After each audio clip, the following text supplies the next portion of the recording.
Welcome to Gourmet Brewing. I'm your host, Doug Piper, and I want you to know how much I really appreciate your allowing me to join you in growing our beverage skills together. I'm a certified Cicerone, and I'm a certified BJCP beer and mead judge working on advanced ranks. The BJCP Facebook study groups and these webinars are my way of sharing what I'm learning on my beverage journey with you. Our most recent webinars have been with Jennifer Pereira, and she was on demystifying diacetyl. Ashton Lewis was talking about hop sourcing essentials. Ron Pattinson has talked about the sordid history of historical miles. Mark Rauschman has been talking to us about German craft beers and staying true to the purity laws. Jason Phelps, this was a mead webinar, was learning and exploring mead. And then we had John Blickman talking about the business side of pro brewing. If you've missed any of these or want to check them out, or any of the other previous programming, the easiest thing to do is click on the follow button, which is maybe right up here on your screen, upper right corner. Just click on that follow button and you'll get notifications anytime an event is going live, and then you've got access to all the rest of the webinars.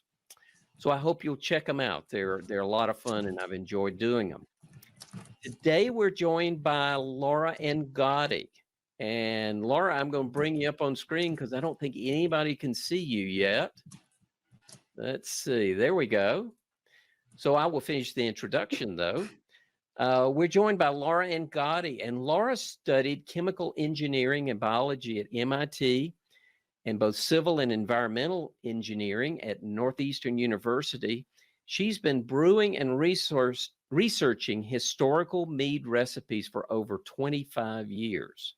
She's brewed over 100 meads from her 2,000 recipe catalog that has recipes 300 years or older. So I met Laura at HomebrewCon in Providence earlier this year, and that was a great event. So please join me in welcoming Laura Angotti to Gourmet Brewing. So Laura, would you briefly introduce what you're going to talk about today? Well, today I'm going to talk about 1,700 years, 1,700 miles east-west, and about 1,000 miles north-south. And I'm going to draw a bunch of generalities from that, which is really bad protocol, but I'm going to do it anyway. Because what I want to tell everyone is that mead is the most versatile fermented drink out there.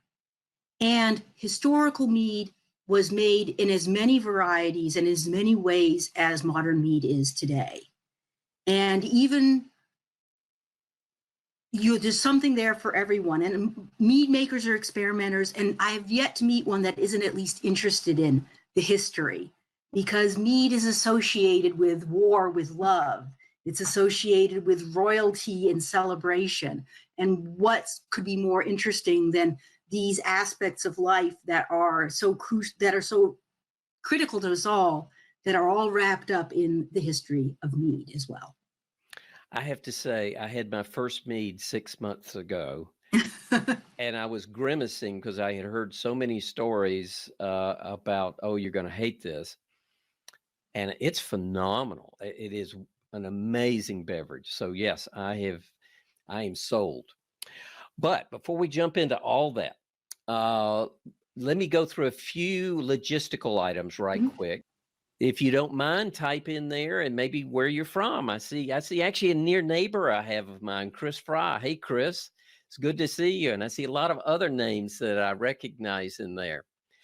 These are part of a series of webinars that I'm creating to help the BJCP study groups that I'm part of. And if you're not a member yet and are interested in exploring a journey of becoming a more advanced BJCP judge, search Facebook groups for BJCP 101, 201, or for this webinar, Mead. Those are 3 different groups. But I would ask you to please make sure you answer all 3 questions. Try and vet our audience fairly carefully, and so I do have a few questions there, but they're not hard. These webinars are provided through the generosity of patrons through the crowdfunding site Patreon. This is the economic model that supports the continuation of these webinars. They are 100% crowdfunded. So please consider joining our Patreon supporters so future webinars can continue. And I want to thank the BJCP, Mike Hoover, Edward O'Neill, Jane Price, David Marsh for their recent financial support, and also Andy Glidden, Brent Dingus, Omer Brashai, Clay Bunn, Dan Sakai, Gene Jockey, and Jerry Pringle, and Marino Alonzo, and Paul Clammer. And they're actually Patreon supporters, which is a monthly support, which really helps since this bill for this system comes every month. Everyone that's been registered will get an email with a link to the recording, any slides to previous webinars, and I'll include the links for the BJCP groups. Now, I mentioned the AHA, and I want to explain that just a little bit. I'm going to take just a minute before we jump into Laura's webinar to understand why I'm even mentioning AHA. Because these are all self-funded, it really helps when I can get involvement from other organizations. So BJCP is helping a little, which is a big help, and AHA is exploring it. So this is a kind of test case for AHA because I've been discussing with them how webinars could be an extension of HomebrewCon. So Laura's presentation that she's going to do today is an encore performance from her HomebrewCon in Providence, Rhode Island, back in the middle of the summer. But not everybody can go. And also, this is going to be, I think, a much better program because you'll be able to ask questions very easily, and maybe we can get to all the questions.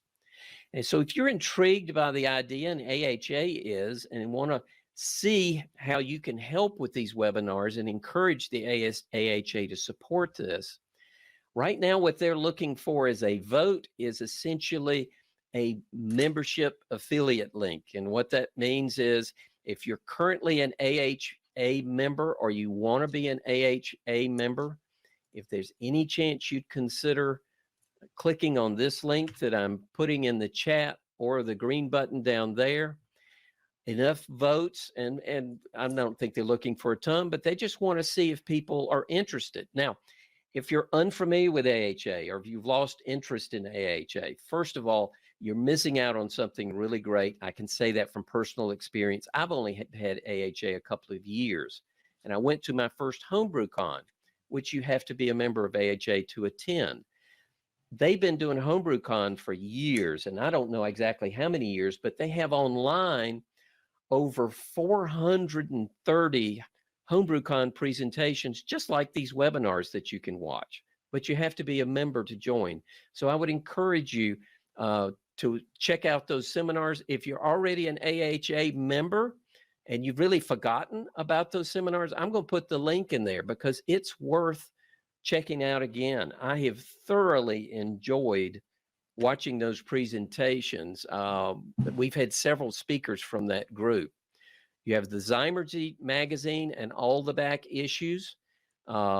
And so check that out. I will put that link in there. I also find that difficult to find on their website. So again, if you're already an AHA member, you can get access to this now. You also have discounts at 2,300 breweries, HomebrewCon, and GABF.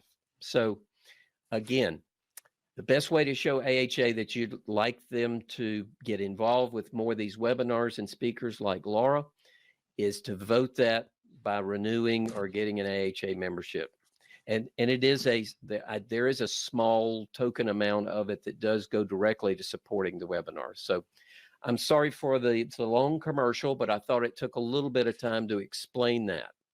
But now let's move into our webinar with Laura Angotti and hear more about what she can tell us about on meads. Now, Laura, as you know, I am new to meads, but in the short time that I've been studying them, and actually I see Chris Fry there in the audience. He's one that I've been talking to. And Chris says, along with a lot of other folks, and I won't name any other names, that modern yeast nutrients and extensive aging are essential for good mead. What do you think of that?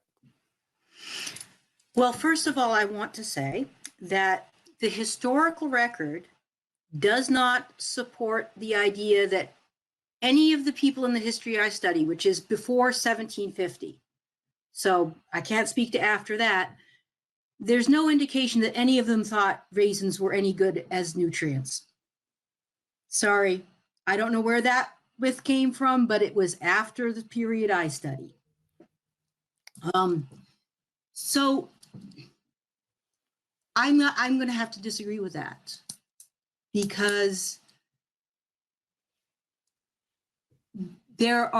I've had so many meads made from recipes that when you do them historically, they do not use nutrients in the way we think. There's a lot of evidence that they were using a number of procedures that would have effectively provided things that function as yeast nutrients. And we can talk about that a little bit later. But long aging, you can argue that these people didn't know what they were doing, but their goals were almost certainly exactly the same as ours. They wanted something to drink, they wanted something that was tasty, and they wanted it to have additional flavors that they liked. They wouldn't have been drinking things after a few weeks or a few months if they really thought the flavor was vastly inferior. We do see a number of recipes that say the longer you can keep them, the better, or age it 7 years and longer if you can. But it's all balance. It's balance and it's art. So I think you can get fantastic meads in any number of a huge number of different ways. Without nutrients, or not without, I guess, the nutrients you buy from the store. There's no question that adding nutrients, I'm an engineer. I've worked in fermentation. I've worked in industrial fermentation. Nutrients make yeast happier. Happier yeast behave in a more predictable and they produce fewer side products of metabolism. These are, in general, good ways to make your fermentation run smoothly and predictably. But they're not the only story. And in fact, to challenge this, I'll bring up the current trend in beers, which you're probably very familiar with, of funky beers, funky fermentations. Oh, yeah. Actually purposefully introducing things that do unpredicted, unexpected things. Wouldn't we call that the same when yeast are stressed and produces those byproducts of fermentation, the byproducts of metabolism? Aren't those analogous in the same ways? And yet you don't see the beer world getting all up in arms and saying, oh, these are horrible beers. So I think there's certainly, like many things having to do with brewing, there's always a huge personal preference, what you're comfortable with, what works best for you for brewing. We've long known that you can give the same recipe to 6 different people, say, go make this, even with detailed instructions, and will you get 6 completely different tasting brews? Of course you will. So to me, it's all a balance of things that make a huge difference, things that may or may not make a huge difference, and things that are a matter of preference and taste. Okay.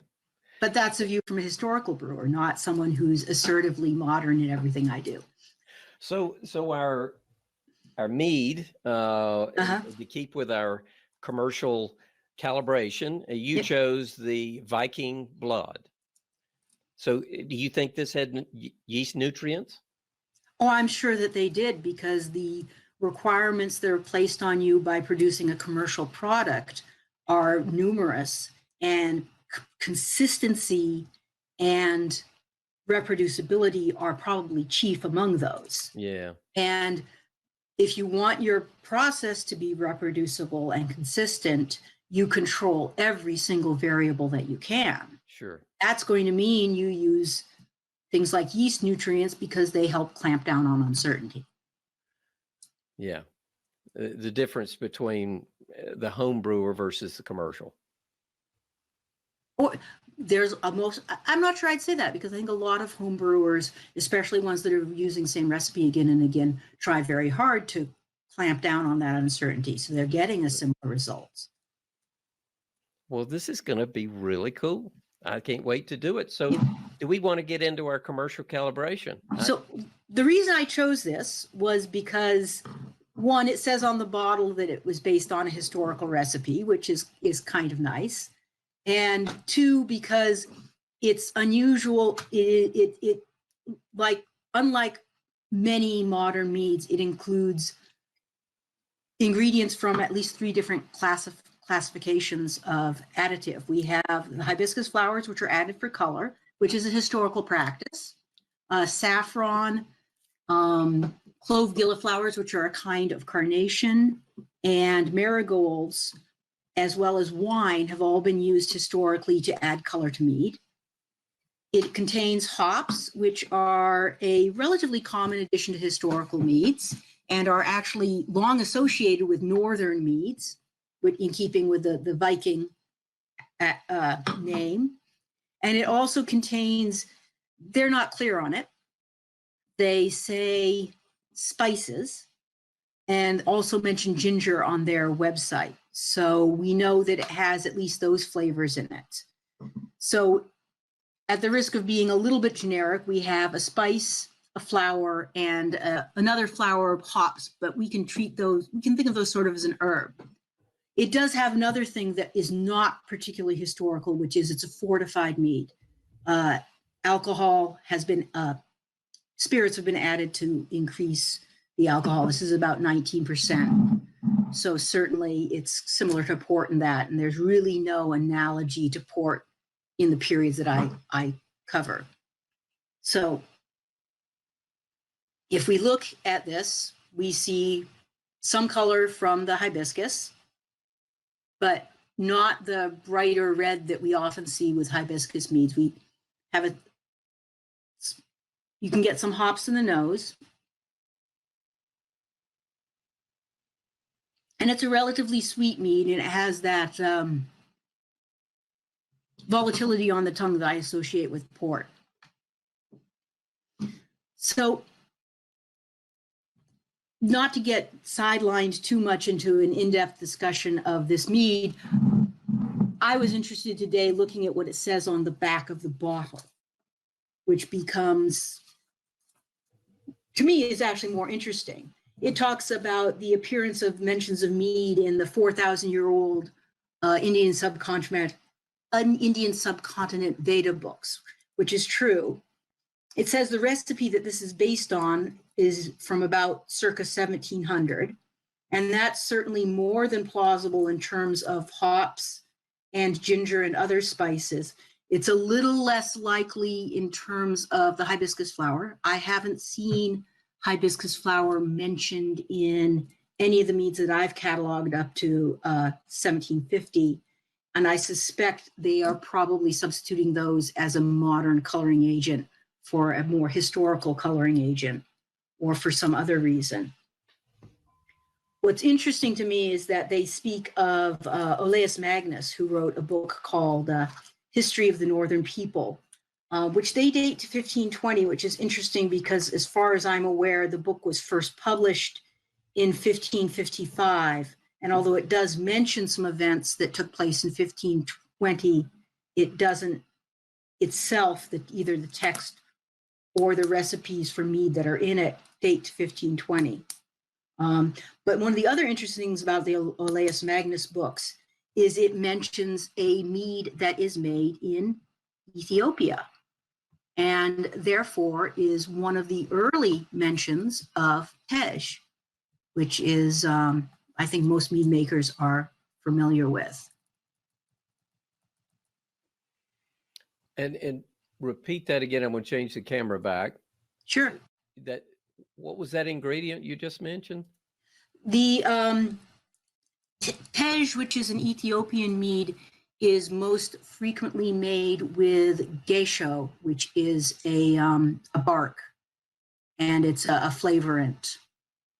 That is one of the historical meads that I have not made. Actually, believe it or not, Ethiopian mead is mentioned by some Greek and Roman era writers.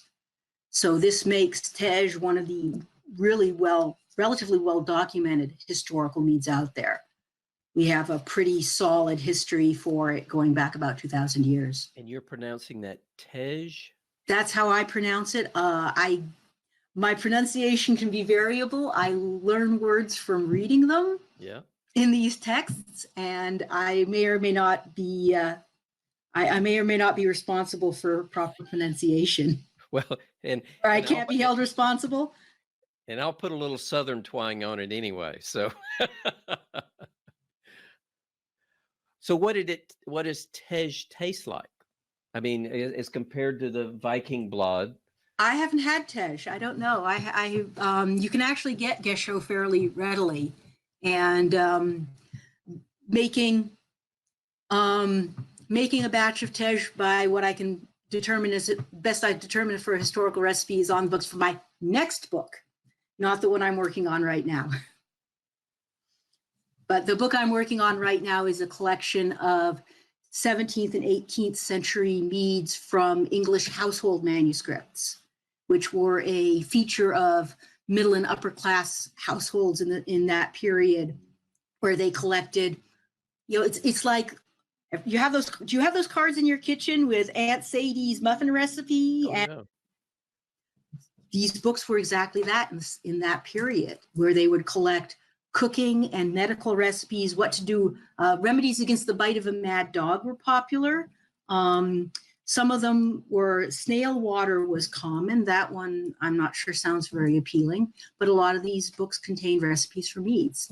So I've collected about a little over 100 of them, and they're all from manuscripts held by the Wellcome Library in London. And I've put them together with some historical background and a first pass at all the recipes, and I'm hoping to publish that in the next month, ready for the end of the year. So the recipes for mead are mixed in with the recipes for biscuits and all the other. Well, this is one of the very interesting things about historical mead recipes is the vast majority of them appear in places that you wouldn't necessarily expect. Yes, there are books on brewing. Particularly the Germans were fond of producing brewing books in the 16th and 17th century. But there's not very many of books that are that specific. There's books on cookery, and a few of them contain mead recipes. We also see mead recipes in books on both. Now, this is very interesting. We see them in books on housewifery, which is the indoors activities. We also see them in books on husbandry, which are the outdoor farming activities, implying a really interesting crossover status for mead between the indoor women's world and the outdoor men's world. Now, of course, those are generalizations, but we also see recipes for meads in travelogues. I went here and they served me this, and it was made in this way. That's a source of actually most of the English language information we have on Russian meads. So I got to ask this question. I know historically for beer, a couple of hundred years ago, it was mostly the woman of the house, so to speak, who was the brewer. Now, what about mead? Is that true too? I suspect it was probably very true the same way, that even though those recipes may have appeared in the husbandry books, it was more a function of this was a outdoor activity that was not done in the kitchen, as opposed to this being purely a male-oriented activity. And so we call those husbandry books, which has the male connotation, but it's never absolute. So the mead was not brewed in the kitchen? It could be. We see that because we see recipes in cookbooks, which is definitely a clear association that was done in the kitchen. We also see batches sizes for mead that range from under a gallon. Those are often medicinal in nature, so short term and probably used in smaller amounts. And those, by the way, would appear in medical books or mead recipes that appear in herbals, books that are about the plants and the herbs and the properties of those herbs, where they say, make a mead with this and the properties of that will cure this. And so, and I've backtracked on your question. So you were asking about the batch sizes. We also see batch sizes for mead that are in the couple of 100 gallons. Those would almost certainly have been made using that same equipment that was used for beer making. Yeah, I would think so. I think it would have to be.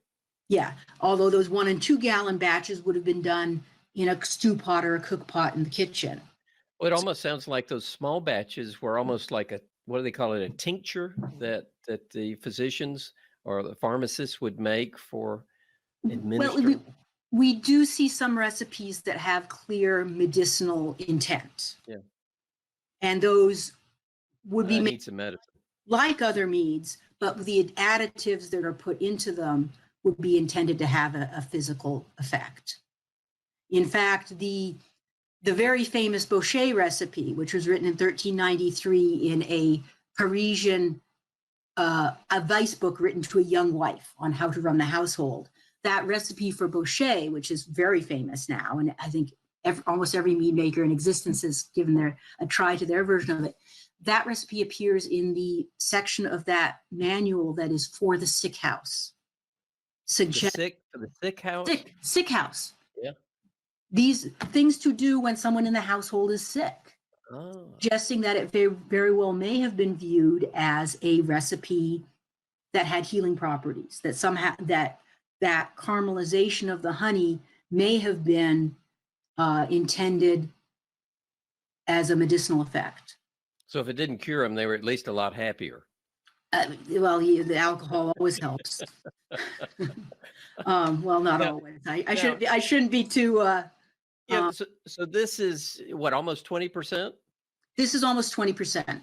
So what would those have been? I mean, this has been fortified. What do you think those old recipes would get it up to? I think those old recipes range. Well, when I've done so here we go. This is pretty much straight from what I talked about at HomebrewCon. The variety of historical meads. Expected OGs of the meads that I've calculated 1/4, which is a very small subset, because it takes a lot to actually calculate. You have to think about the boil, whatever they've done to it, range from 1.035 to 1.23. So in other words, that's a potential alcohol of maybe 3 to 4% to well beyond the expectancy of most yeast. So I think meads historically ranged in alcohol from probably 3 or 4% to realistically 13% plus or minus. One of the things that we do not know, and this is something that some people will find it disappointing, some people will find it encouraging.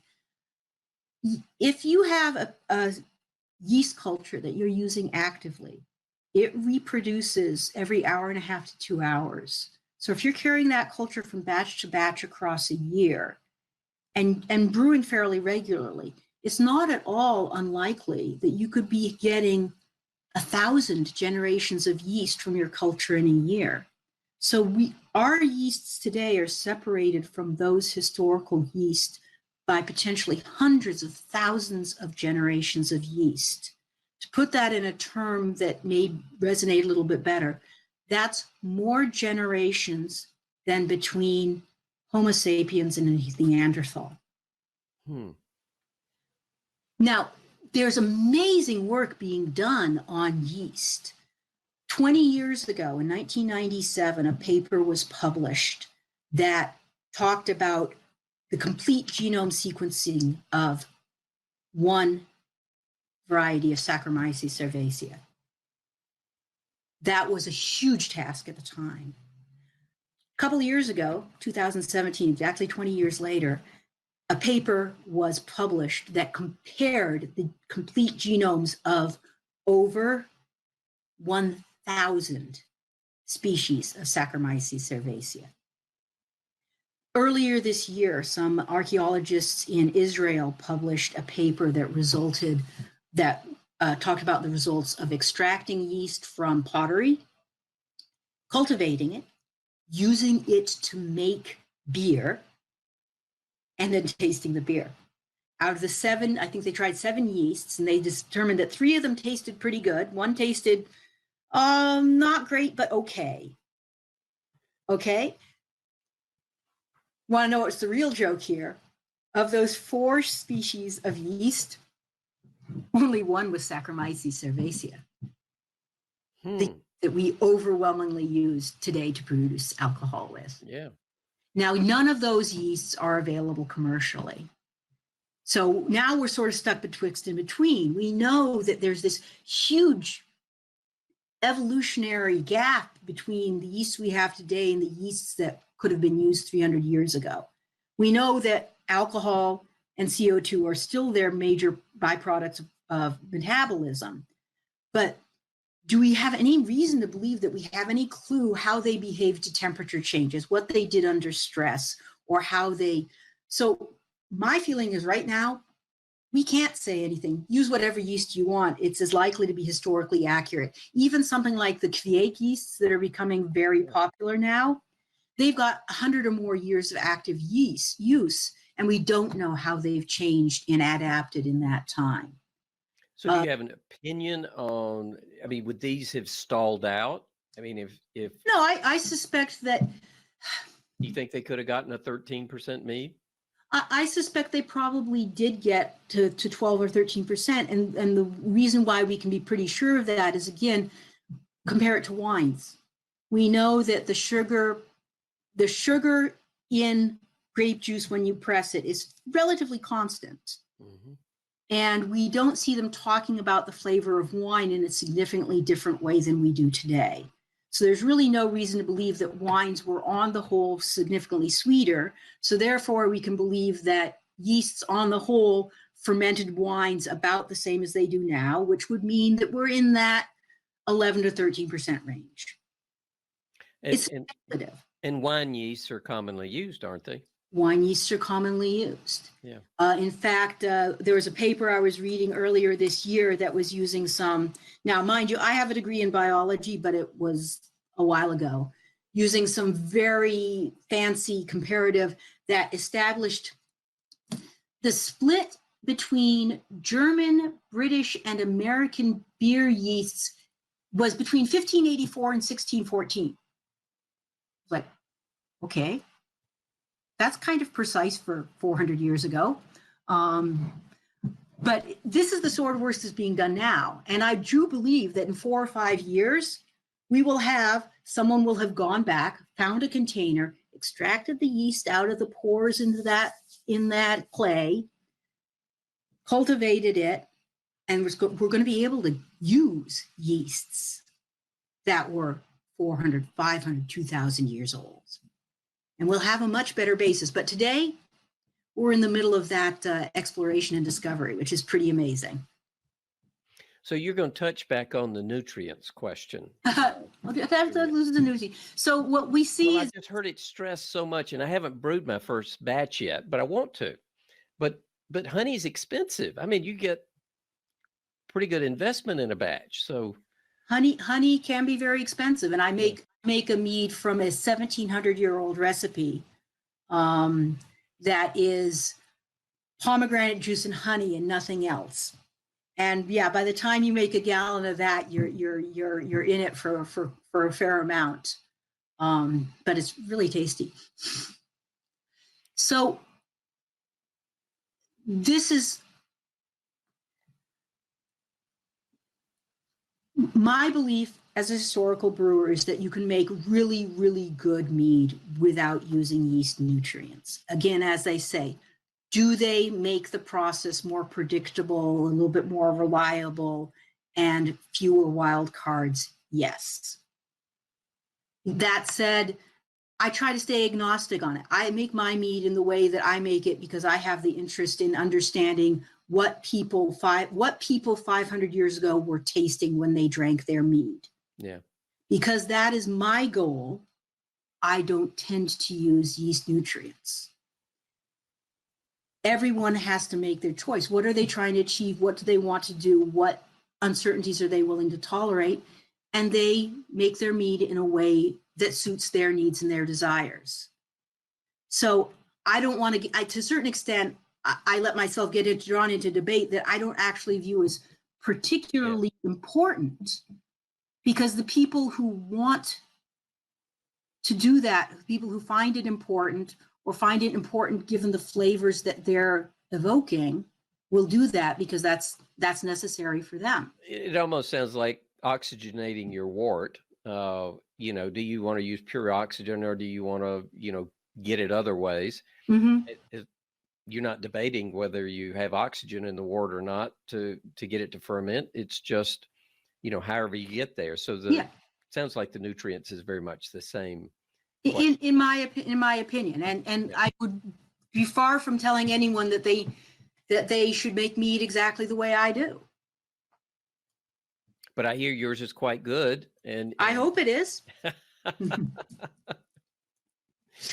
Well, we see a couple of comments in there. Chris says, I agree with Laura.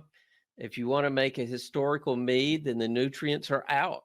Heck, if you want to make a historical beer, that's one's thumbs instead of a thermometer. Go, Chris.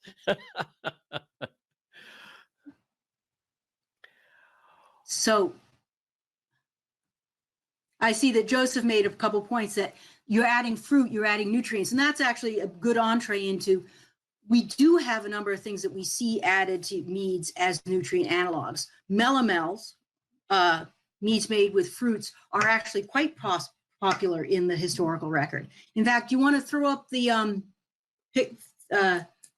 picture we have of my wonderful graph of historical mead styles? I will do that in just one moment. Yeah. You keep talking while I pull it up here. So this chart is a little bit, as I said earlier, a little bit of arrogance in some way, because it summarizes over a great number of years, a great number of geographies, and a great number of recipes to make some generalizations. But the core generalization to be made here is that meads were very varied. There were trends over time, and we see things change as a result of other things that are going on in history. And when you're looking at historical meads, being able to view them in the light of what else was going on in history actually does become important, because nothing exists in a vacuum. I call it the interconnectivity of all things. And I apologize, when I made this bigger, I accidentally disconnected my trend lines from my figure and did not notice it when I sent it. But we can see here, I'm looking at four different rough time periods in this chart. In each of the sets of colors, the first is recipes that date from before 1600 AD.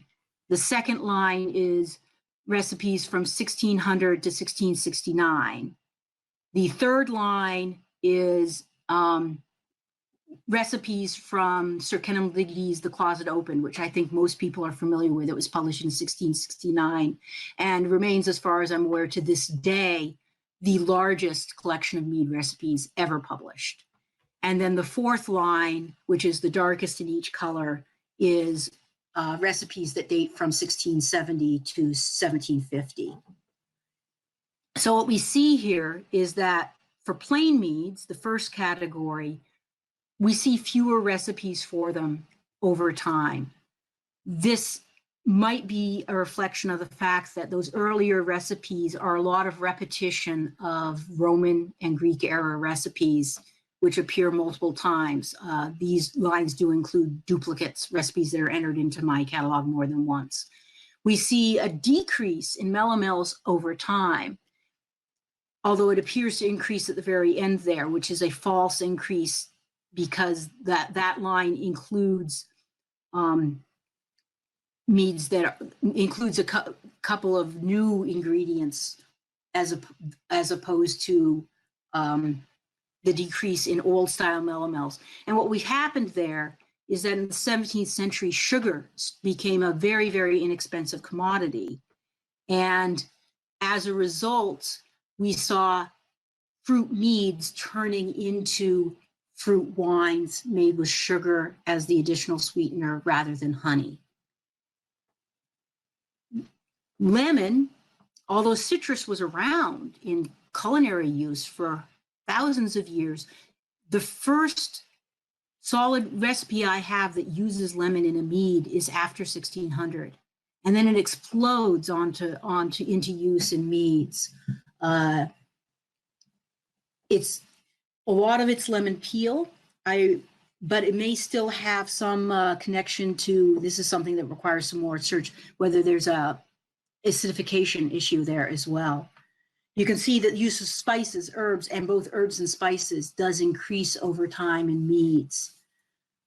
So these styles show that within history, things changed over time, unsurprisingly. And if we were to make similar charts based on geographies, we would see some very significant differences between geographies in what types of meads were most popular. So, Laura, why the popularity of the spice? Were they less expensive? I mean, you'd mentioned the expense of the melomel and the fruit and then the honey. I think that they were a little bit less expensive, but honey has always been a high-class ingredient. We see it reflected in the use of honey as a tithing across the Middle Ages. We see it in the association of with it both, and also to the church. Honey was a valued commodity. It was also always a limited supply. You can't grow more honey. You can grow more barley. You can grow more grapes, but you can't just say, to a certain extent, you can't just say, acreage produced more honey. It doesn't work that way. So honey has always had a high perceived value. Mm-hmm. Saying that the spices in particular have had a high perceived value. So use of those two high perceived value items together is probably not surprising at all. The use of herbs in mead is much more of a medical process in a lot of cases. Although that's not absolutely true. Certainly the most used herb in meads is rosemary. And rosemary was not a herb that has a lot of medical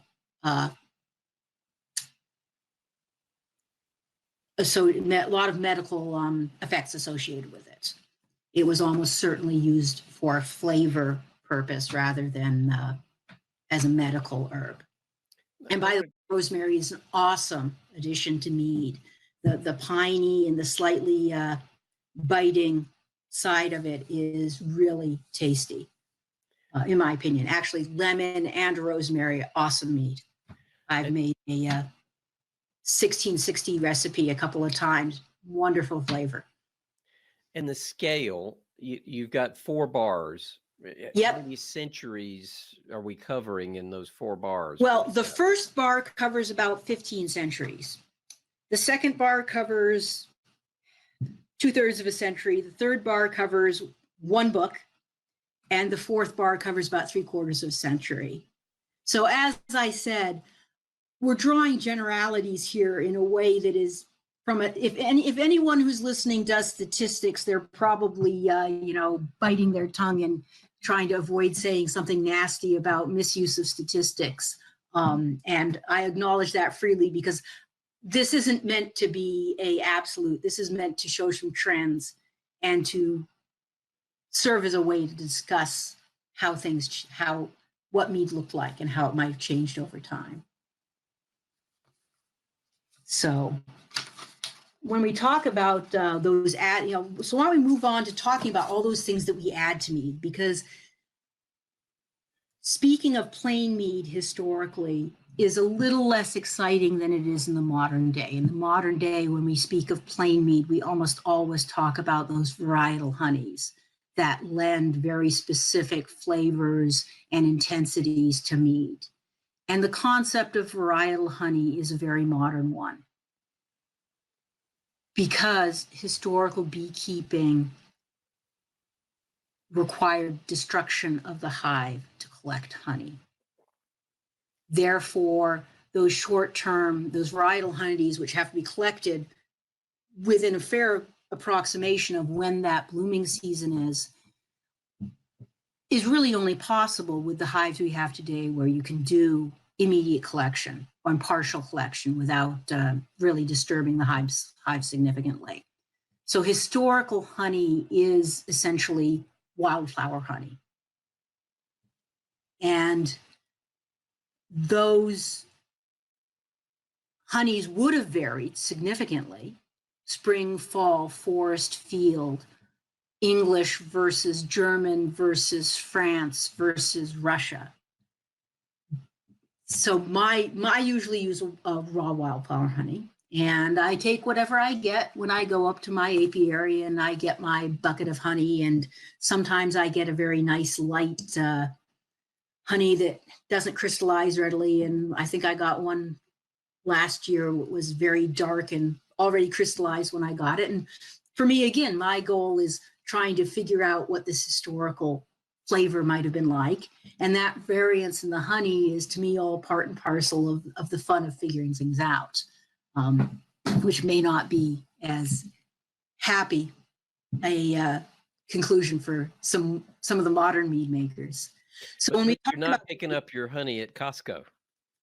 I've been known to, but no, I'm very lucky that the Wednesdays and Saturdays, like 2 or 3 hours a day, I can bop up the road 10 miles and give them a check, and they hand me a bucket of honey. And if I'm really lucky, they put it in my car for me, which I can do myself, but I'm certainly not going to object when someone else wants to do it for me. But it does make a difference, is what I know. I took a class from Chris Fry. Matter of fact, I recorded it for anybody that's interested. It's in the set of videos that we have here.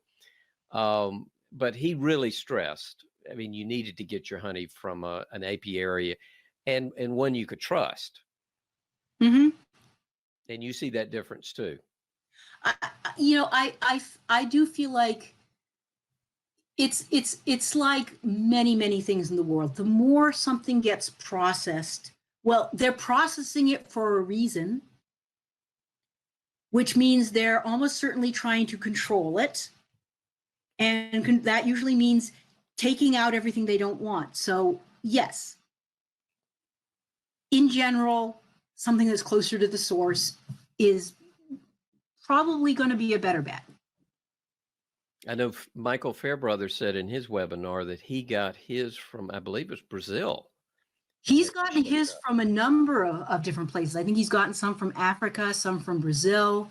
Yeah. He's done some meads with some organic honeys. I haven't tasted as many of their plain honey meads as you can see what does my glass say? There you go. Oh, Moonlight. You got one of their glasses. I've got several of their glasses. Mine actually says New Belgium, but I like it. New Belgium Brewery? Yeah. Yeah. Oh, their 1554 is one of my favorite beers ever. It's my wife's favorite, and it's the homebrew. I have a recipe. We digress, but I have a homebrew clone of 1554 they helped me with, and that's her favorite. So anyway, we love New Belgium. They're just right up the road and right in Chris Fry's backyard. Yeah, unfortunately, they don't seem to ever really can that now, right? They're almost exclusively cans now, aren't they? I've got about 2 6-packs in the fridge, so I've never seen it in a can. But it doesn't make it as far as us. It must not. I'm horribly disappointed. Well, we'll work on that. Maybe we can get them on a webinar to talk about 1554. Sure. But back to me. We've gone far afield multiple times. Yes, we have. And speaking of that, Laura, I like to wrap up the main part of the content by the top of the hour so we can go to questions. Sure. And I want to encourage everybody. It looks like we've got 3 questions so far. Yeah. And Laura will try and answer all of them. And I know at HomebrewCon, you got cut off, didn't you? You didn't get to answer all the questions for people. So I know I answered a few questions, but question and answer is my favorite. Unfortunately, this whole history, as I said, I've got 2,500 recipes in my catalog. We're covering 17 centuries, pretty much all of Europe, with excursions into Asia and Africa and a few other places. This is an enormous topic. And I'm starting with trying to talk to you about some of this general stuff, because one of the things that's really exciting me about this topic is it's not very well explored. And there's a lot of information. You know, if you go to Google and you type medieval mead recipe, most of what you're going to get is gobbledygook, and of things like saying, oh, I found this great medieval recipe in Digby. And Digby is a perfectly good historical source, but there's no one with much historical knowledge who's going to give much credence to 1669 being medieval. That's a miss by about 300 years, which, looking back from 350 years, 400, almost 400 years later, might seem like not much, but historically it's huge. So I have Ken Schramm's book, but if I wanted to try an ancient mead recipe like you have, where would I find it then? The book I'm going to be writing, you can go to my website. I actually have a number of recipes on my website that are from much earlier. Yeah. A good one, so talk about this, which has hops in it. One of the very first historical recipes that my husband and I, actually, we weren't married yet, but that's okay. We are now. We put together and made is a recipe from a German cookbook of about 1350 called Das Buch von Gutterspieße, which has in it a recipe. I think the title is Ein guten Methmach, which means to make a good mead. And that recipe is fairly sweet, and it includes hops and sage. Laura, could I get you to share your website and type it in the chat? Yeah, it's pretty easy, folks, because interested. It is www Mystery of Mead. And that's what I go by on Facebook as well. There it is. Good. Yeah. So schmooze more on Facebook and post serious things on the website. So the recipe's there if I want to try one? Yep, the recipe for the recipes, all 4 of the recipes that I served at HomebrewCon are actually on the website now.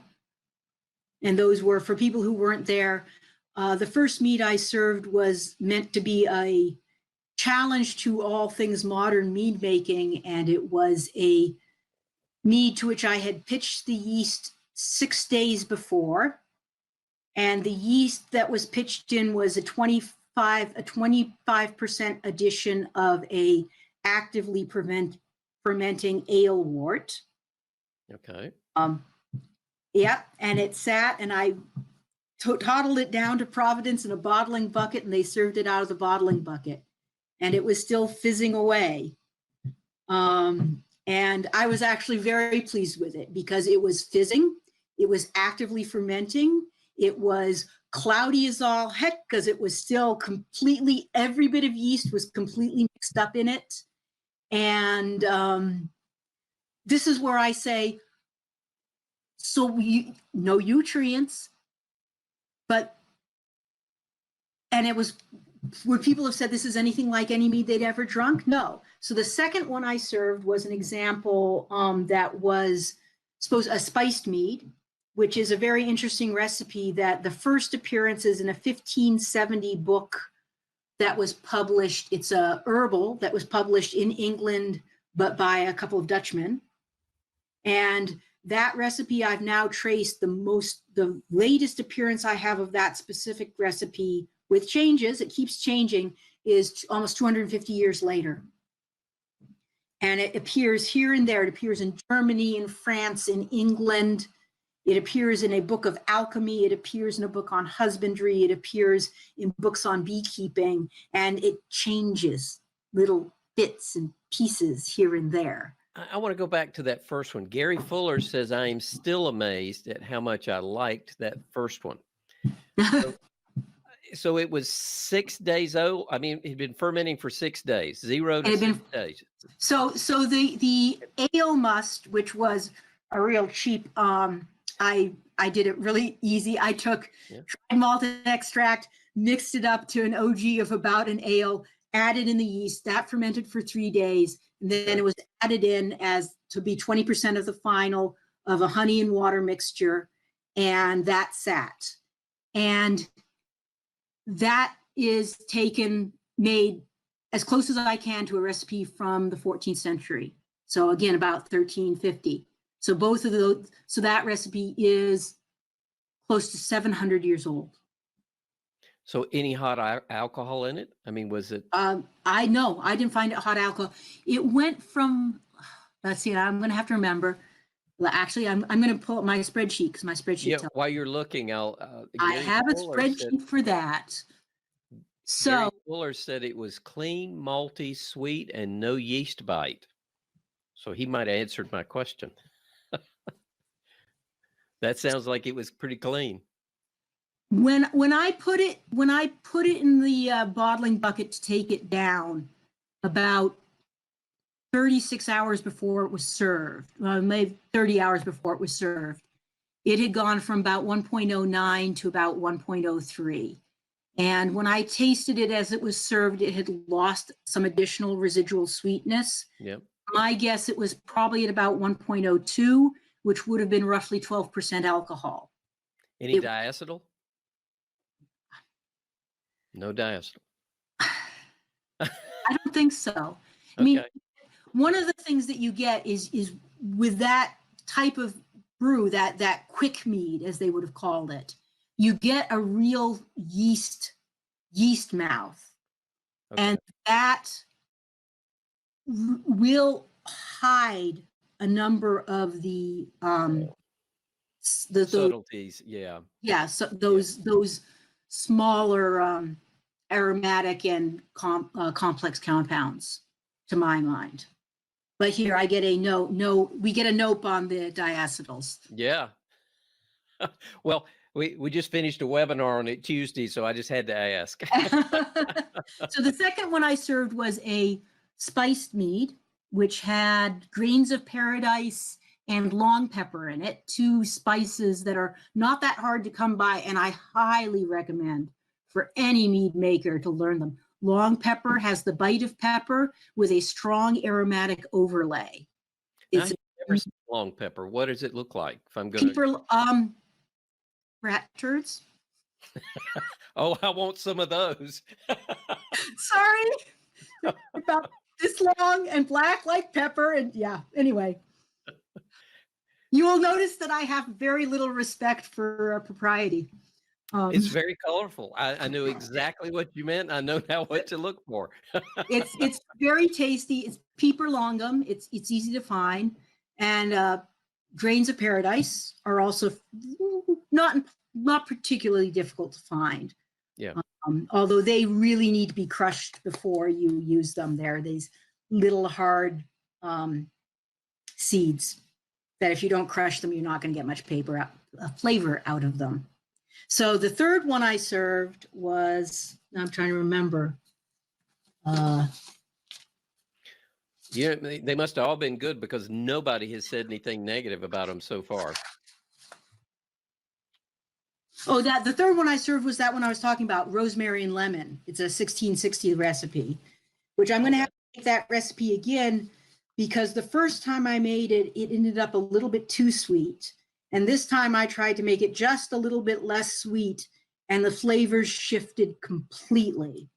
So I haven't quite figured out exactly. Shifted to what? I mean, it sounds like a nice combination. It's a wonderful combination. This time I made it, the lemon, I didn't get the acid bite from the lemon that I was looking for. Oh, too rosemary. Not too rosemary, but the rosemary and the lemon weren't well balanced. Okay. So who knows what happened? I think you sometimes have to make a recipe at least a half a dozen or a dozen times to really understand the factors that go into it. And well, Loris, it's the top of the hour. Are you ready to jump in some questions? Sure. All right. So those of you that it's the first time, the question is in the Ask a Question button. You type them in, and I will read them to Laura. And if you've got to run, I really understand that. I know, people only allocate maybe an hour for these. The main thing I would say is if you enjoyed this, please seriously consider buying or renewing your AHA membership and using that link so you'll kind of know with your vote Um, let's see. So somebody was at Henry Excelsior's asking, how do they know? That link should have it like a long string on the end, and it should say Gourmet Brewing in it. And so my understanding is from Matt Bowling that everything that's purchased with that link, they will know. If you're worried about it, I've got Matt's email address and you can mail him. So back to the questions. So we've got 3 so far. Get yours in. If you don't have a question, but you see one you really want asked first, and I see somebody has already voted for those, you can vote. So we will continue to get Laura to answer these as long as they keep coming in. So Laura, the first question, which is the most popular, and that one's from Michael. And Michael asks, what commercial meaderies are making the best traditional or ancient meads? That's an interesting question. My experience of commercial meaderies is less wide than I would like it to be. The answer is, to a certain extent, most meaderies that are making melomels and spiced meads are probably making something that has some pretty good historical antecedents. Because, again, the point I tried to make earlier is that these historical recipes show a variety that's enormous. And the use of spices in particular was very prevalent. And that spice list is, for the most part, very similar to the spices we use today. You know, the most common, you know, when we look at the top 20 ingredients of historical meads, the top 5 are ginger, cloves, cinnamon, rosemary, and nutmeg. 4 or 5 of those are spices: nutmeg, cinnamon, ginger, and cloves. Very typical mead ingredients. So are you saying almost all meads have ancient roots? Yes. So what would make a mead not ancient? Maybe that's another way to ask the question. Like, we've got this Viking Blod, you know, that makes it sound very ancient. So using ingredients that were not available to our mead makers of 300 years ago. And you're excluding nutrients. You're talking about. Yeah, I'm excluding that. I'm talking about flavoring ingredients. Right. Things that are modern, like, okay, good example, peanut butter and jelly mead, definitely not historic, definitely doesn't echo anything historically. Is there such a thing? I see it talked about. That sounds disgusting. And I'm sure I'm getting it wrong. When I went to the Master Mead Maker talk at HomebrewCon, one of the ones we were served was it cucumber and pickle mead. Oh, now Michael Fairbrother had one of those at HomebrewCon. It was phenomenal. Okay, no, it was really, really well made, but the idea of cucumber and pickling ingredients, again, it doesn't echo anything we've seen historically. I see to the side here, someone brought up Michael Acerglins. Those are not historical. However, whoa! What is an Acerglin? Acerglin made with maple syrup. However, there is an entire class of meads that appear starting in about 1660 in England, a series of recipes mostly related that use birch sap as the water source. So it's birch sap and honey and usually spices and sometimes lemon.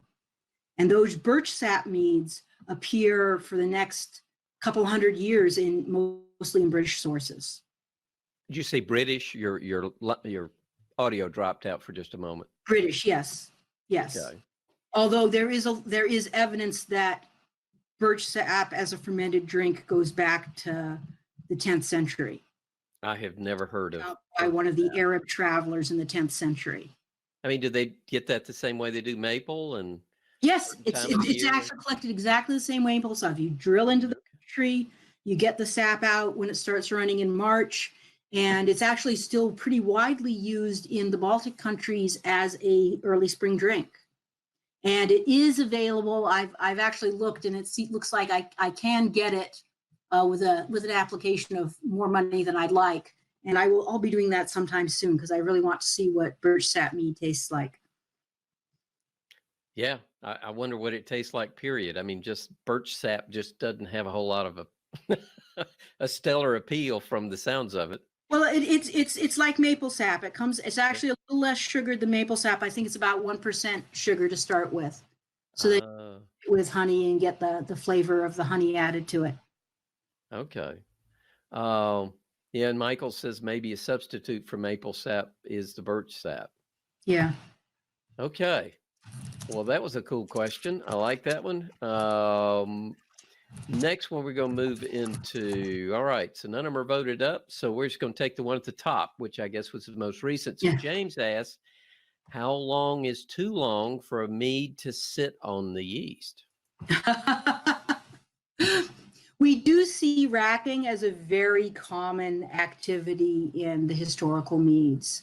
So it does seem that they did not want it to sit on the yeast for a huge period. And I think that's one of those, I think that's one of those larger brewing questions that I'll just defer, because certainly there are those who are very much in favor of the surly aging as a way to add different kinds of flavors. And then of course you get the flavors from the autolysis of the yeast. All right, surly aging, I'm not familiar with that. Literally what it says in French, surly on the lees, aging on the lees.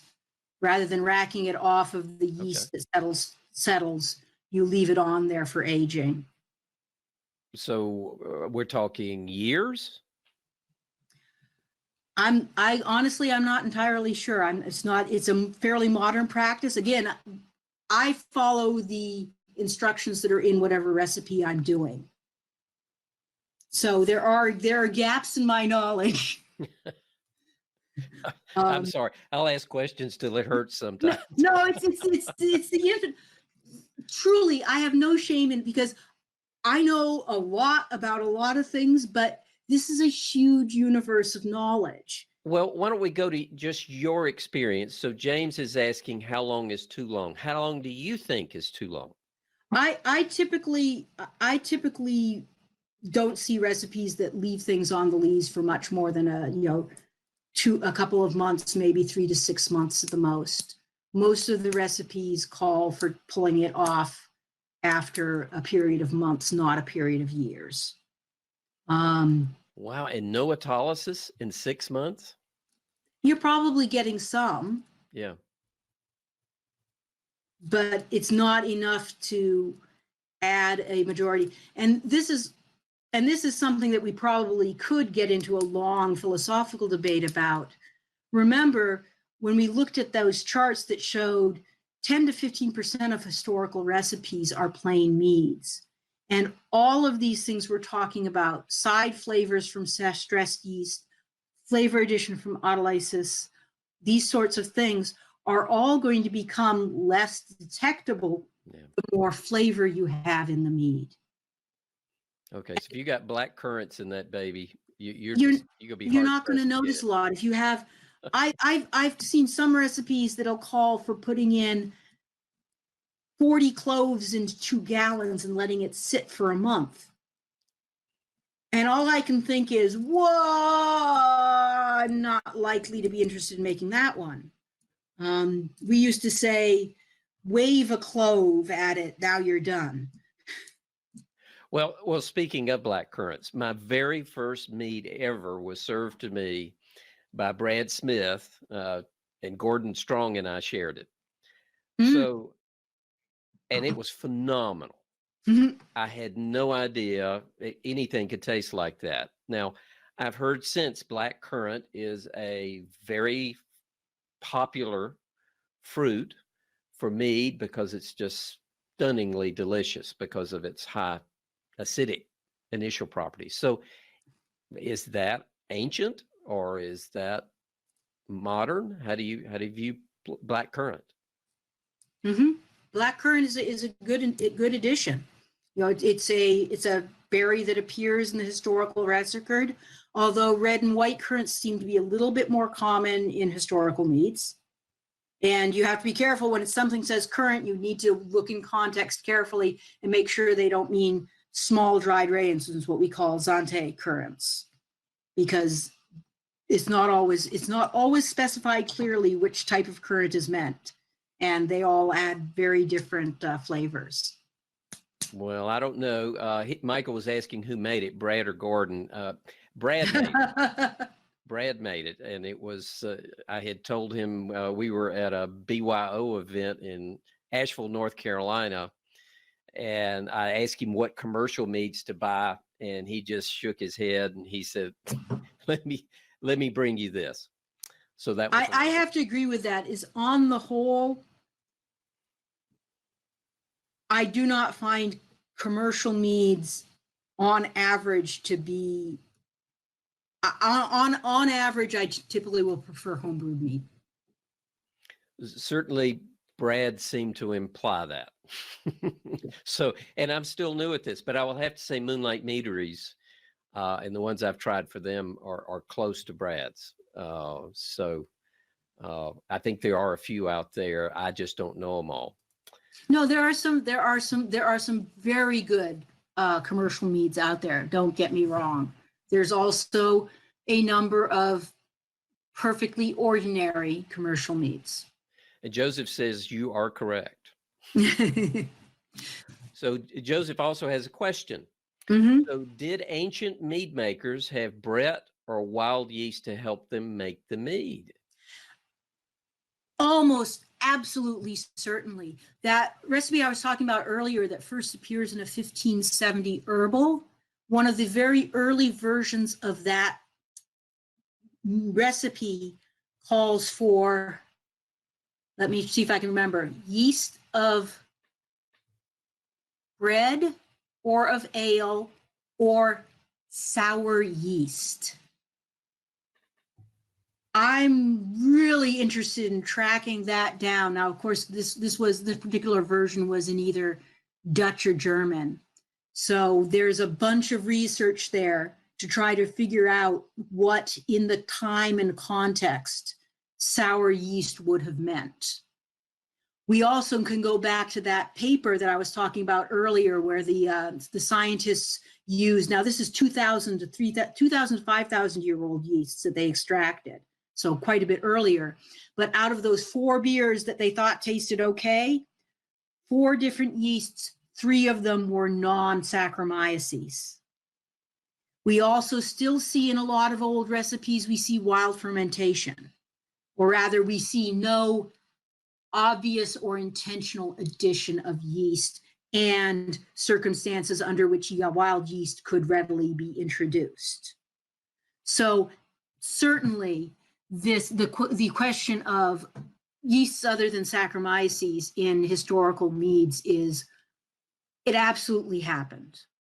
What those would have looked like and how they would have tasted is going to be really difficult to address with the changes in yeast. Although, again, we might argue that without the domestication pressure from humans using the yeasts for their own ends, you might be able to argue from a genetic standpoint that some of these wild yeasts may have varied yet. On the other hand, you could also argue, I'm here in the US, do wild yeast that float around my air have any resemblance to the wild yeast that would have been floating around in Germany or France or England 400 years ago?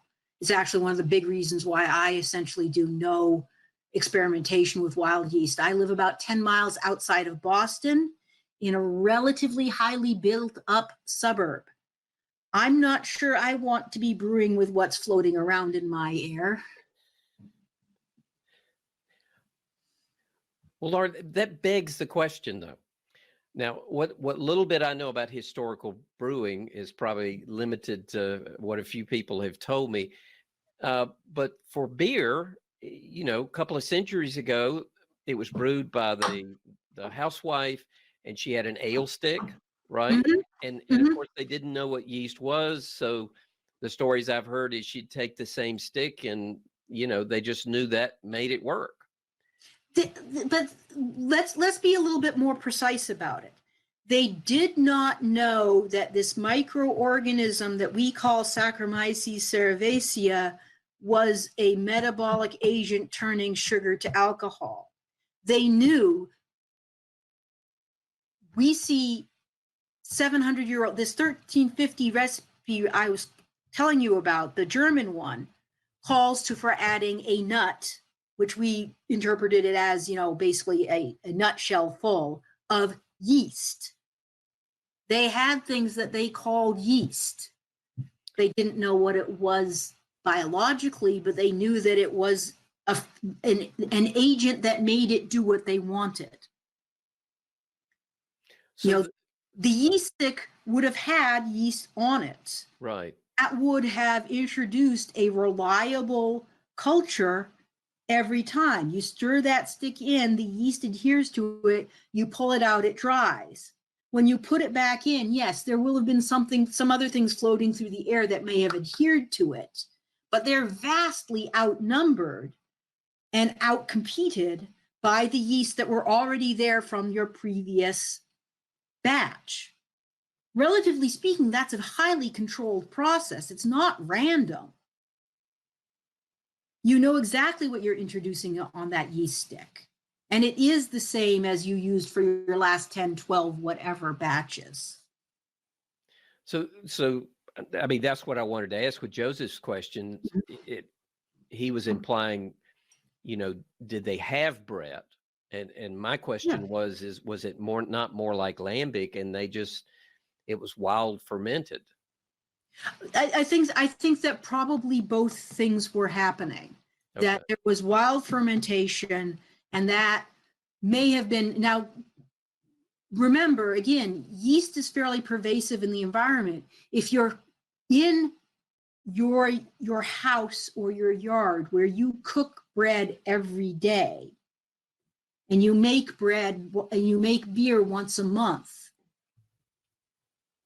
if you've just finished making bread a few hours ago, what is most likely to be floating around in your air?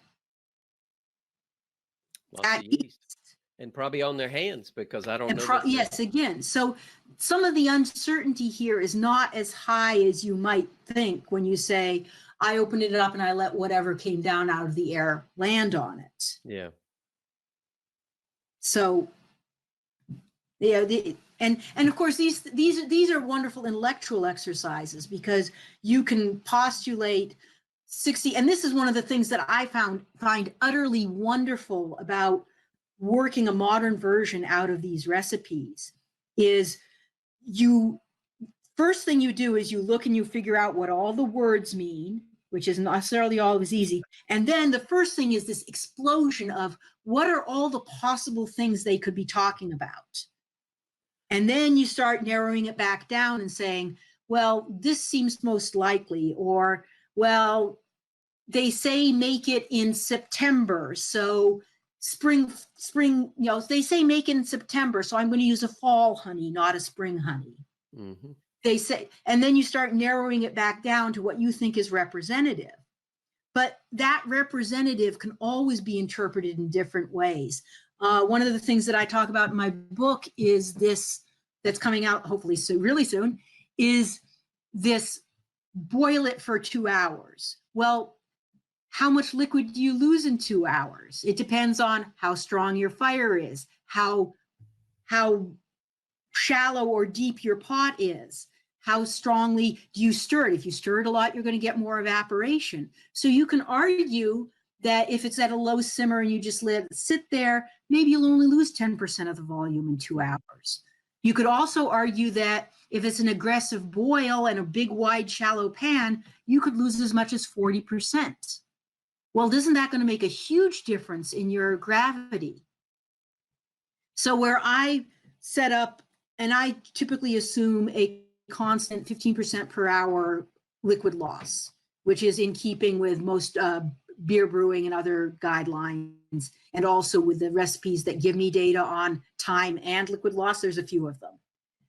But you could argue that 8 or 10%, or you could argue it to 20%, and that makes uncertainty. So I love this argument about what does it mean? My wife doesn't call it that. uh, so Joseph says, thank you. I have a Brett, and I think that's lacto yeast. Yeah, barrel lacto edition. yeast. Yeah. Yeah. So. And this layering of yeasts probably also happened. We see you boil it, you cool it, and that cooling is sometime in another container. You ferment it, sometimes open, sometimes closed, and then you often age it in another container. So by the time this recipe gets to where it's being drunk, it could have gone through 3 or 4 different containers. And certainly you can make an argument, and it would be a perfectly valid, plausible interpretation, that I'm going to model something that I boiled it, then I aged it then I did the fermentation in a barrel where wine had been, which is not uncommon request. And then you rack it out into another barrel for aging. Oh, well, for my interpretation, I'm going to assume that that barrel had been infected with some Brett. So I'm going to make a historical secondary Brett fermentation. Yep. You're laughing, but it's plausible. Sure. I'm not saying it's certainly not the highest likelihood interpretation you could make, but it's a very easy, okay, yeah, that makes sense. That could happen. That could happen. So this is the joy of, and this is why I think historical recipes can be interesting to anyone, is because they can look at these ingredients, they can look at these methodologies, and they can look at this equipment, and they can say, oh, look, here's something that I can pull to inspire and inform what I'm doing. And it gives me a connection back to this past, which is kind of cool. Yeah. And what I was going to say is, Joseph, you'll have to let Laura know how your mead turns out. That sounds like Brett and lacto could be an interesting combination. Yeah, I certainly, I don't think that those alternate yeasts have filtered their way into the mead making community nearly to the extent they're currently popular in beer making. And would you expect it to be good? I mean, because it's going to certainly add some sour and funk to it. I think to a certain extent, I think sour and funk with honey is a really, I mean, how often do we add things to the honey that are meant to counteract that sweetness? Yeah. And here we're adding just a different methodology to balance those flavors and provide something that is a different aspect. Well, Joseph, thank you. We've got one more question from Gary. If anybody else has got any more questions, now's the time to pop them in. Otherwise, I think we will wrap up in just a minute.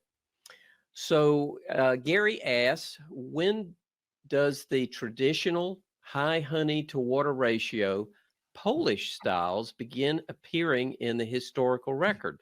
Now, you just came back from Poland, didn't you? Actually, I wasn't in Poland. I was in, now I've got to get it right. Hungary, Croatia, Serbia, Bulgaria, and Romania. See, now that I've been there, I can actually get them right. And I saw lots and lots of honey, and I didn't have much time to try to track down mead, but I did not succeed in tracking down any mead, which is okay. I was pretty busy. It sounds like it. So what do you think of his question? Would you like me to read it again? No, it's actually a really good question, and one that I really want to delve into further. The information that I've gathered to date doesn't have anything that's clearly indicative of those high gravity. We see high gravity meads, we see long aging meads, but we don't see that link to that Eastern Poland area with those same high gravities. We see references to some meads that are being made in Moscow and eastern parts, which are very long aging, but these are travelogues, and their specifics are lacking in terms of trying to figure out what's actually going there. So we keep hearing that those Polish high gravity meads, the Dwoźniak and the Troźniak, which I'm probably mangling the pronunciation, are of quite old pedigree. I've had trouble in the few passes I've given at it, really finding solid information on the historical pedigree of them. As in, when people say old with mead, I've had people say, oh, this is an ancient recipe, it's 100 years old. And well, in that case, their definition isn't matching mine. So I believe there's this tradition is very old, but whether that's 200 years, 400 years, 800 years old, I haven't been able to track down yet. And I'm really hoping I've found some references, and I have accessed some 16th century Polish texts. And I have a partial translation of at least one of them, courtesy of someone I met on the internet. See what that internet does for us. Well, it's truly amazing. When I first started doing this many, many years ago, I literally went through 20 volumes of index of the early English books, paper index, page by page, looking for a thing, and then went to the 400 reels of microfilm. I remember those. Print. And when I got back to this quite a few years ago, 4 or 5 years ago now, it has now become ticky, download from Bayerische Staatsbibliothek, that's Germany. Ticky, download from Bibliothèque Nationale Française. Ticky, you can see. And I have done some visits, and it's amazing to go into the British Library, request, and then a couple hours later, here is this 400, 500-year-old text in front of you. And looking through it, and there's recipes for mead. So back to Gary's question. Anyway, so the answer is, when do you think that is? Can you speculate a century? My speculation is that it is more likely than not that those Polish traditions do go back at least 300 or 400 years. The clues, the bits and pieces I've been able to find so far leave me fairly optimistic that that tradition is probably that old. But I cannot say with certainty at this point in time. How's that for very succinct until I got you off topic. And Michael says this has been an outstanding session. Thank you, Laura, for very informative chat. Good evening, all. So I think he's... What I want to say to anyone is, if you go to my website, you'll find an email. I love talking with people. I love questions, and I also love hearing about what people are doing, like listening to the little discussion we had on the Brett and lacto, and just, well, there's another possibility. We'll have to do another webinar. Well, there you go. It sounds like a lot of fun. Now, William has a great question, and William, this is particularly apropos, but I'll ask the question, and let me make a quick comment before you jump into your answer. It'll give you a chance to think. So William asks, what do you think about recreating historical meads using Patrick McGovern's pollen analysis from grave finds? Now, the comment I wanted to make, William, is Patrick and I are talking about doing a webinar. So I've heard he's a wonderful speaker. I have not seen him speak, but I've heard very good things about him. Well, I'm really looking forward to it. And one of the things he wants to know is what we would like to discuss. And I thought, wow, that's a big topic. So William, sounds like you'd like to talk about his pollen analysis. But if anybody's got input, that would be great. And before you answer, Henry's saying excellent session. James is saying really enjoyed. Dan is saying fascinating webinar. Thank you, Laura. So everybody's really appreciating. So William, we'll get back to your question. Thank you for asking it. Thank you. So I as a scientist, I really love the use of fancy modern extraction and machines with all the bells and whistles telling us about what happened 2, 4, and 9. You know, if you're going back to the China, the Jiahu finds 9,000 years ago. I think it's just fascinating, and It boggles the mind, doesn't it? it boggles the mind, Yep. and you know the way we're using that technology. You know, now that we've seen those using the yeast being extracted and revived and being used, it's just it's wonderful stuff. And you need to be careful when you're doing something like that, because you need to be aware at all times that it's another step removed from instructions, because all you're getting from that is an ingredient list. And even with pollen analysis, there's always some uncertainty. You know, was the pollen in the honey, or was the pollen from the addition of some other thing else as a flavoring? They've seen this, a lot of those finds use mead sweet or meadow sweet, which, by the way, again, a flower that's fairly easily findable, mead sweet, Filipendula, Omeria, wonderful flavor. I made a mead with the meadow sweet flowers, just the meadow sweet flowers, and I really loved it. So do you know, I mean, I know what Patrick is doing with analysis of the Yep. contents. Yeah. I'm unaware of what he's doing with pollen analysis from grave finds and how that could be associated with historical beverages or meads. And so essentially what they're doing is what they're finding, and grave sites are good because they tend to be less muddy. You know, a good example is the Hochtorf cauldron, where there's this large cauldron that was buried in a high level burial. And at the bottom, after this is, you know, they put him in, bury him with the drink in the cauldron, and it sits there for hundreds of years. The water all evaporates and it leaves a residue at the bottom. Because the grave is left and it's a chamber, you don't have dirt piling on top of it. It's relatively undisturbed. So when you come in, open that up as an archaeological dig, you actually have something in there which is relatively undisturbed. You know, you think of an archaeological dig, you think of all the dirt. yeah, These graves, often what's the contents of those clay vessels, or in some cases, clay vessels were protected. So they take that and they extract what's left in the little pores of the clay.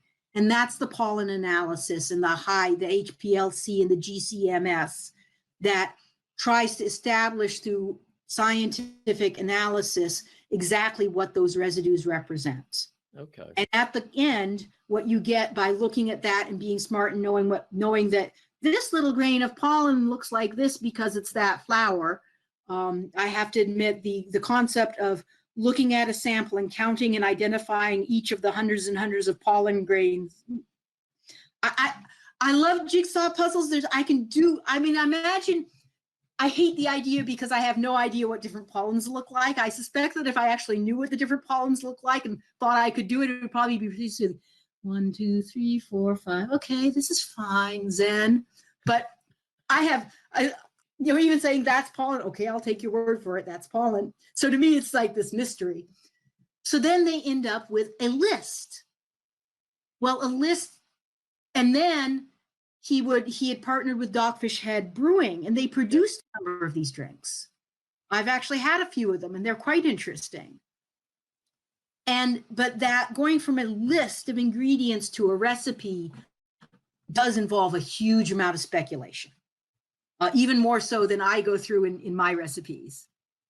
And then when they added the layer of making something that they were producing on a commercial scale and selling and presumably made at least some profit off of, also, I think, to a certain extent, constrained their choices. Yeah. Well, they wanted to make something commercial. So. Yeah. So every time they do it, they're digressing, but probably digressing just a little bit more from pure historical accuracy. But that's not again, I need to stress, that's not a negative. This historical accuracy is a complete continuum. It's not like there's any natural stopping point along the way. I do things when I'm making my meads that would make a historical purist snark. You know, they would say, what makes you think that that's historical brewing? But I recognize that, and I admit it, and I'm not going to make any big deal about it. But this is also why I think that this historical brewing is so interesting, because you can do it anyway from, I'm going to, I have a swarm that I caught from the wild. I put them in a hollow log. I'm going to harvest this honey next spring, crush the combs into my iron kettle over my fire, and put it into the barrel that I made from oak that I harvested myself. There are people out there, that's what they're doing. Mm-hmm. They are probably the closest, or as close as you can get to absolute historical purity. And another 10 years from now, as we learn more in this whole field of what they call experimental archaeology, or XArch, has become much more respectable in the last 10 years and 10, 20 years, and is becoming really recognized as a way for us to learn things. Because when you try to do something and it simply doesn't work, you learn a huge amount about how they very well. A good friend of mine, we look at it and we say, well, they didn't know what yeast was. They didn't know what yeast nutrients were. They couldn't sterilize things properly. We tend to look down our nose at them and say, well, they were smart. They were as smart as we are. And they had huge amounts of experience of making the best they could with what they had. And as a result, they were incredibly ingenious and incredibly effective in getting things done. And we should never lose track of that, because that's history, I'm speaking, and that history is interesting because it echoes the current day. As I said, all of these mead makers, they are doing something that has been done. We know this has been done for at least 9,000 years. Honey being used to make a drink that people drink and enjoy.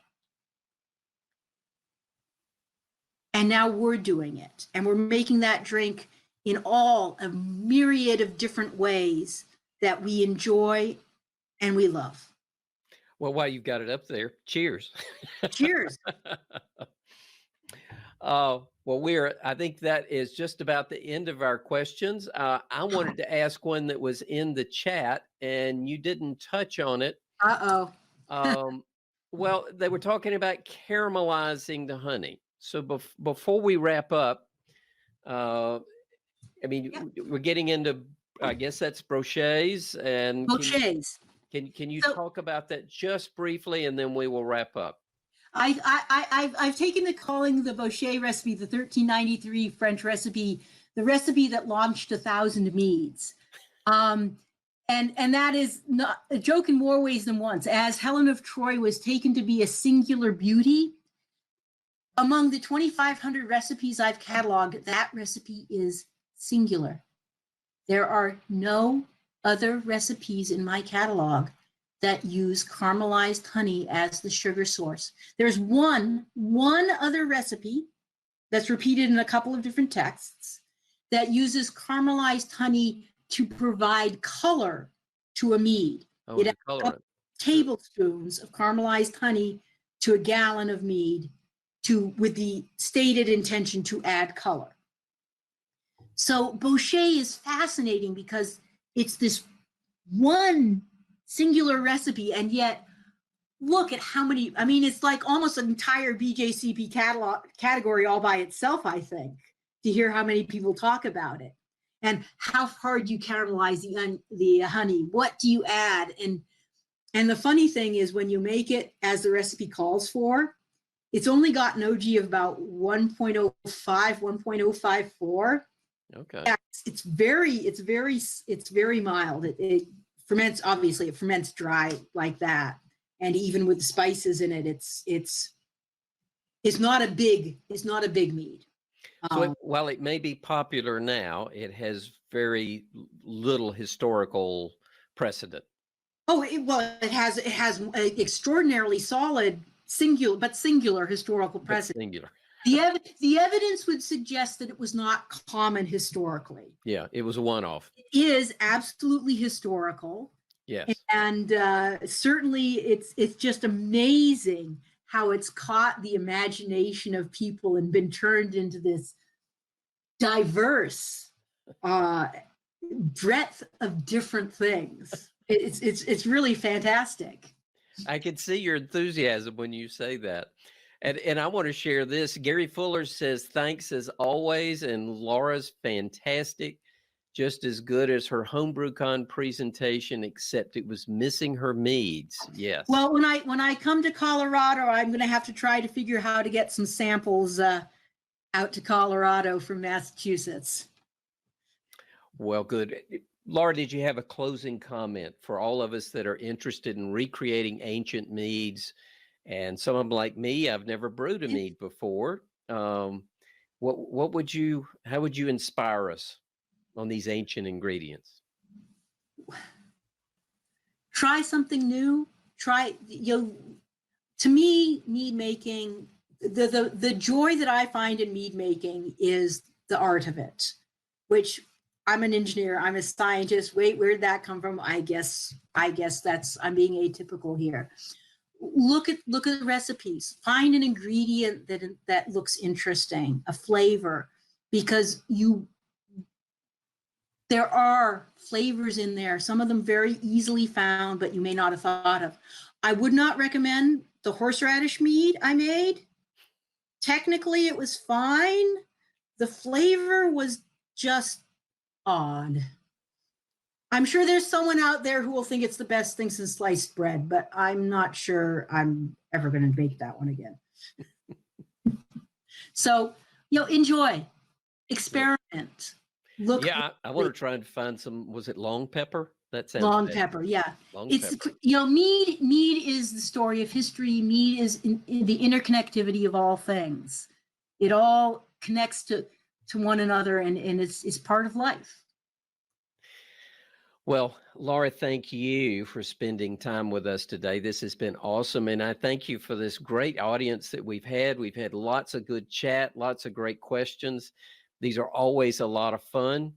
And I appreciate the opportunity to get to do these. And again, I'm trying to encourage AHA to do more of these. And right now, the only way I know to vote is to join or renew your AHA membership, or send somebody an email. And I can give you some email addresses too.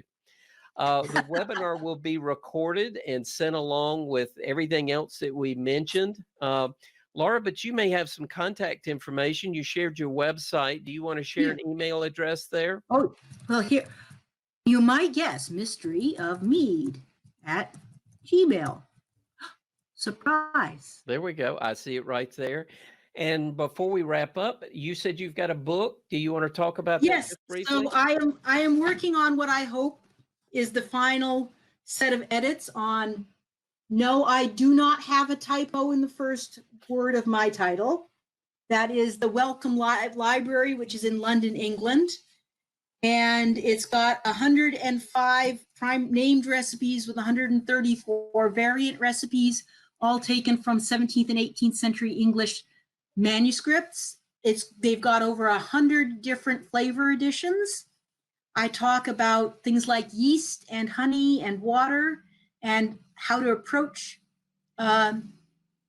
historical recipes, and tried really to give something that's insight into the time and helps people think about all the ways they can include history in their mead making. As I say, whether they are focused on the history or whether they are completely modern in every tool and technique they use, but just looking for something they might add or something different. Or Well, it looks very finished, but it's not available quite yet. It is not quite available yet. I am awaiting comments in the next couple of weeks from my external reviewers, who I am hoping will say, yeah, this is good to go. And if they don't, then it's going to be a while longer, because I want to make it as good as it can be. So if somebody wants to get on your mailing list to know when it's available. Yeah, I will be posting to my website, and it's going to be printed through Amazon, so it'll be available as a print on demand and then as a Kindle book sometime. Well, awesome. Shortly after that. Well, you have to tell me when it's available, and maybe we'll have Yeah. a chance to talk again. And then I can start working on the next book, which is going to be which is going to be probably 60 or 70 of the earliest mead recipes, all from before 1600. Well, I've learned a lot. Thank you so much, Laura. This was a great show tonight, and I Thank you. appreciate the great audience. So everybody have a wonderful evening if you're in the United States. And for those of you in other parts of the world, it might be the wee parts of the morning, early parts of the morning. So, Yes, I was deeply impressed. I saw Okinawa in Germany and Washington State and Arizona and Ohio.